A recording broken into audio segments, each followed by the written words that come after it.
Hi everyone, Aidan here with etrailer. Today we're going to be taking a look at the Thule Motion 3 low profile roof box. This is going to be one of their larger sizes, offering 18 cubic feet of storage space while still maintaining a lower profile so you're not adding near as much height to your vehicle. A low profile box like this is a great option if you're primarily carrying things like skis and snowboards. That's what a lot of these are designed for, because those items tend to be a lot longer and not nearly as tall as things like duffel bags and suitcases would be. So why add the height to your vehicle if you really don't need it? That space is going to be better spent by creating a longer box for those longer items. Now, that's not to say that this can't haul other things. There's still a good amount of height in there to work with if you have some small bags, but if you plan on taking this on a family road trip and loading primarily camping gear and luggage and things like that in here, you just might find better luck with a taller box and not the low profile one. But let's open this up and take a look inside. There's going to be a lock and you get 2 keys with it. So you can just pop that in there and twist it to the unlocked position. And then squeeze this latch right here to open the lid. This mechanism is really nice. I'm a big fan of that because it's easy to operate and we can push the lid open from there. I have noticed a little bit of sticking with the lid, but you don't want it to just fly open. That's a pretty solid fit and it's going to keep things in there protected from the elements when you're driving. And those hinges will just kind of take the wheels after you push it up a bit and hold the lid open for you. But as you can see just from the ground, we've got a good amount of stuff in here. Like I mentioned, just because it's low profile doesn't mean we can't fit some bags in there. We've got everything tied down right now, but there's still a good amount of height to work with. And to be a bit more specific with your interior measurements of actual usable space, front to back you're working with 86.5 inches, side to side you're working with 30 inches, and from bottom to top, once the lid closed, that's going to be 11 11/16 of an inch. So overall, really good. Like I said, it's just a big box in general. Even though it is low profile, you're left with a lot of usable space. And for your maximum ski length, you're going to be working with 215 centimeters. And up in the box, we have 3 tie-down straps that are included. Just basic little cam buckles that will help secure your cargo down and keep it from shifting around as much when you're driving around. And there's integrated tie-down points on the floor of the roof box right by some of the tie-down clamps. So really nice that you've got those spots integrated. And then those clamps are going to be really easy to operate too. Just a simple hand knob to loosen or tighten. And they're pretty low profile too, so they don't take up valuable cargo space. Once you have it all the way loosened up, you can remove it just by unclipping the clamp from the surrounding protective covers and get a better look at what that mechanism looks like grabbing around even smaller crossbars like some factory bars you might have. So I like this design quite a bit, and that track that it slides in, you'll notice there's a lot of front to back movement, so we can adjust this to different crossbar spreads and meet the vehicle where it's at. And then once it's fully tightened down, those handles will have a built-in torque device, so they'll give you a click letting you know that they are properly tightened and you're safe to drive. And I did want to give one look with just some pairs of skis in here to give a frame of reference. Our longest pair closest to me is 160 centimeters, so plenty of room to spare.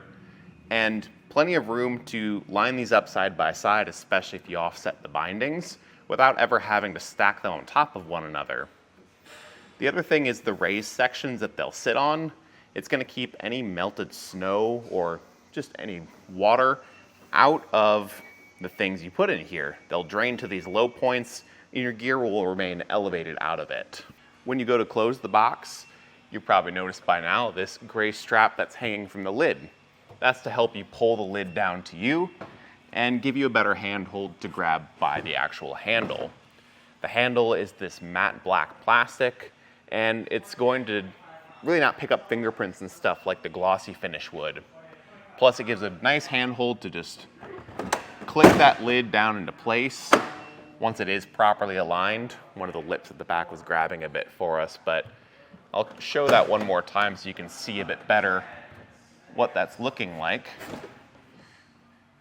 As you close it, this handle here will give you an indicator when that red goes away that it's fully latched, and then it'll allow us to turn the key and remove it in the locked position. That's another safety mechanism just to make sure that it is properly latched. You won't be able to remove the key if it isn't fully secured. It does open from both sides, so if you find yourself in a parking spot where you don't have much clearance on one side of you, so it's not very easy to open your door and gain access to the things inside, that's okay. You can just go to whatever side's more open, or just for the initial setup. It's nice to be able to open the lid from both sides when installing the clamps, because the ones over here are easy for me to reach, but the ones on the far side, not so much. And especially if you're just getting set up or you don't want to step on your seats, it's nice just to have an easier way to reach them when setting it up. Once you know the box is going to work with your stuff though, you want to know if it's going to work well with your car. And a big part of that is the looks. I think this box has a lot of really nice angles and lines and contours to it, and it accents the vehicle really well. Not just this particular vehicle, but I think it's going to match the modern styling of a lot of different vehicles. Now, part of that nice look is the low profile nature of the box. From the top of the crossbar to the top of the box, it's only going to be adding 13.5 inches. So it's going to keep things lower to the roof and less of a height hindrance, but still do watch out for things like your garage at home. But also how close it sits to the roof. The gap in here is quite small because from the attachment point, the box does taper down a bit. Now, I was actually worried that this small gap would create a trap for wind and create a lot of wind noise. But I gotta say, wind travels over this box really well. You're probably noticing rain on the car and the box a little bit, and that's because I took it around and drove it. And as for the rain, no water intrusion or anything like that, handled it really well. But getting up to highway speeds, I didn't really hear anything with this. And I think that really is because of that short stature. It's gonna have wind travel over much easier, and the gap underneath didn't cause any problems. So I was really impressed with that. But with it being a longer box, the one thing I'll say you have to watch out for is your hatch clearance. So if you measure from the center of your front crossbar all the way to the back where the hatch is going to be opened, and you're sitting around 55 inches, then you're gonna have enough room to comfortably open up the back hatch and not hit the rear of the cargo box. Realistically, that number is a little bit under 55 inches, but I think rounding up is just going to make for a more comfortable fit on your car and make it easier to install the box. But a lot of that clearance is just because of the sharp cutoff you get at the back here. That's going to make it play nice with a lot of different types of vehicles. The other thing that'll help this work with a lot of different vehicles is the cutout you see at the bottom, and that's going to allow for better clearance around your antennas. Now, the one potential drawback that I can see with a box like this is the glossy finish.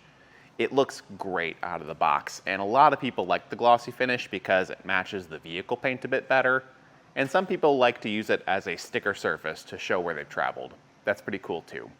But the problem with glossy finishes is it will show smudges, fingerprints, scratches, and scuffs as it ages over time a little bit easier because there's just not much to hide it with that glossy finish. And in those cases, I would say opting for a matte or a textured finish is going to be your better choice for durability. I've personally used a textured box, the Yakima Skybox NX16, for a pretty long road trip all throughout the national parks in Utah. And in that environment, we saw all kinds of rain, dust, the red dirt that gets kicked up on the roads. It's a very unforgiving environment, and that box handled all that really well. Whereas a glossy finish box, I don't know that it would. But you also got to think, this is a more low profile box, and you might be considering it just for skiing and snowboarding. In that case, if you're going to be in more mountainous environments, more so in the winter, and you're mainly encountering things like snow, maybe not that big a deal. It's probably something that isn't going to wear on the box as much, depending on how you're using it and how well you maintain it. As far as what the box is capable of though, you've got a weight capacity of 165 pounds, but the box itself weighs almost 60 pounds just empty. So you gotta keep in mind the empty weight as you're loading it onto your roof, because your roof rack will have its own weight capacity. And more often than not, that will end up being the limiting factor.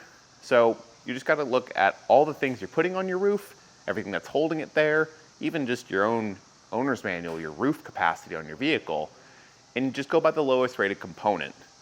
And the big thing to keep in mind with roof boxes is you're not loading your heavy items up here. It's just gonna not be able to handle it because of all the limiting factors. So it's best for your larger, bulkier, but somewhat lightweight items. If you find yourself needing to load a lot of heavy things, I would opt for a hitch on your vehicle and a hitch-mounted cargo carrier. If you don't already have a hitch, you can certainly find that option here at eTrailer just by plugging your vehicle information into our fit guide and finding the right one for you, and even using our dealer locator tool to find an installer near you if you're not comfortable installing it yourself. But when it comes to picking out a roof box, like I kind of mentioned before, it really just comes down to how you're using it, because most of the options will be pretty similar. But I think this option from Thule is going to be a really solid pick if you're looking for a really large capacity, a nice latching mechanism. I think it's probably one of my favorite things about this box. Good looks, and really easy clamps that could work well with smaller crossbars like factory bars. The one thing to know is that the Thule is a very premium option. So if you were still looking into a low profile box and wanted to maybe look at something that's a bit more value oriented, the Inno Wedge is a pretty solid option. You're not going to get as nice of features with it, but I think it's going to be a pretty solid matchup if you still want something long and low profile for those skis and snowboards. But if you like the styling of the Thule, then I think the Motion 3 is going to be a really solid option for your roof and for your storage needs. I'm Aidan, and thanks for watching.